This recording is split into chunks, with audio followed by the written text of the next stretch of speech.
সুন্নি আকীদা ও আদর্শ গঠনে এই প্রতিষ্ঠানের ভূমিকাটা কেমন? এই প্রতিষ্ঠানটা সৃষ্টি হয়েছেই আহলে সুন্নাত জামাতের আকীদার উপরে, মসলকে আলা হজরতের উপরে। বাংলাদেশে প্রথম যে মাদ্রাসাটা, যে মাদ্রাসার নামের মধ্যে সুন্নিয়া শব্দ লেগেছে, এর আগে কোনো মাদ্রাসায় সুন্নিয়া শব্দটা ছিল না। জামিয়া আহমদিয়া সুন্নিয়া শব্দটা অ্যাড করে এটা নিশ্চিত করা হয়েছে যে এই মাদ্রাসা প্রকৃত আহলে সুন্নাতুল জামাতের শিক্ষা দেয়, আকীদার শিক্ষা দেয়। এখান থেকেই প্রকৃত একজন আলেম তৈরি হয় আকীদা আহলে সুন্নাতের উপরে। যে সমস্ত ছাত্ররা টিকবে তারা 100% মেধার ভিত্তিতে টিকবে।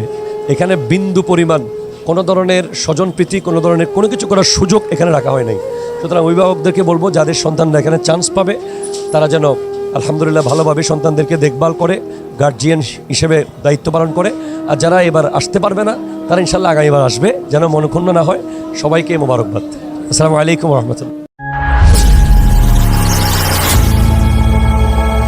CTG TV 24